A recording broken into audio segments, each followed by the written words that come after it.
Hello everyone. तो ये class 11th permutation and combination का बहुत ही अच्छा क्वेश्चन है जो आईपी मैट 2022 यानी कि इसी साल ही जो एग्जाम हुआ है इंदौर का, उसमें आया। जो 5 ईयर का कोर्स होता है after 12 IPMAT, 5 year MBA होती है वो। ठीक है जी। तो ये क्वेश्चन कैसे करना है? The number of triangles that can be form by choosing points from 7 points on A line and 5 points on another parallel line. तो ये आपको दो लाइंस नजर आ रही हैं और ये पैरेलल है, पिंक वाली। एक लाइन पे 7 पॉइंट्स हैं और एक लाइन पे कितने पॉइंट्स हैं बताइए? 5। तो इनको ज्वाइन करके आपने ट्रायंगल्स बनानी है। तो ऐसी कितनी ट्रायंगल्स बन सकती है? तो सबसे पहली बात, ये तो आपने बचपन में भी पढ़ा हुआ है 10th क्लास में, कि अगर कुछ पॉइंट्स, 3 पॉइंट्स एक ही लाइन पे हो तो ट्रायंगल नहीं बन सकती। उनके द्वारा बनाई गई ट्रायंगल का जो एरिया होगा वो 0 होगा। तो हाँ, ये हो सकता है कि एक लाइन से आप 2 पॉइंट ले लो और दूसरी लाइन से 1 पॉइंट ले लो। तो यहाँ पे दो केसेस बनेंगे कि 2 पॉइंट्स आपने इस 7 में से चूज कर लिए। तो 11th में आपने पढ़ा हुआ है कॉम्बिनेशन सिलेक्शन।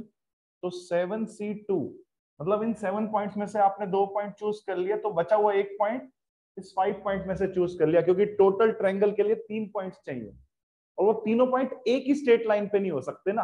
फिर तो तीनों पॉइंट कोलिनियर हो जाएंगे, ट्रायंगल ही नहीं बनेगी। तो 2 पॉइंट एक लाइन से चूज कर लिए और 1 पॉइंट दूसरी लाइन से चूज कर लिया।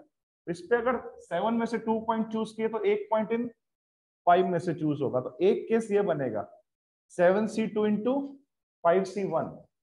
ऐसा भी तो हो सकता है कि 2 पॉइंट्स इन 5 पॉइंट्स में से चूज कर लिया जाए।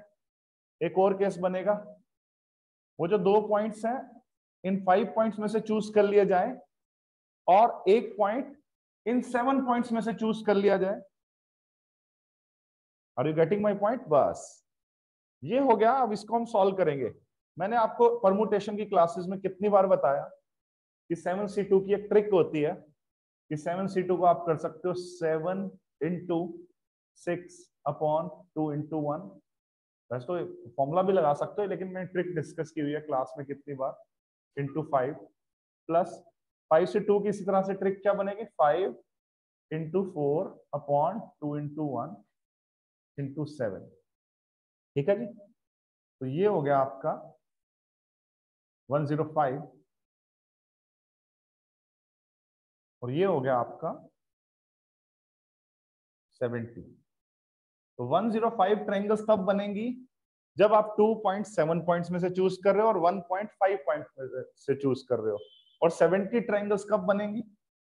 जब आप 2 पॉइंट्स कर रहे हो इन 5 पॉइंट्स में से चूज कर रहे हो और 1 पॉइंट इन 7 पॉइंट में से चूज कर रहे हो। तो नंबर ऑफ ट्रायंगल्स जो बनेगी 105 प्लस 70, कितना आंसर आया? 175। यही हमारा आंसर था। तो वो बच्चे आसानी से कर सकते हैं जिन्होंने 11th क्लास में परमुटेशन को थोड़ा गहराई से किया है।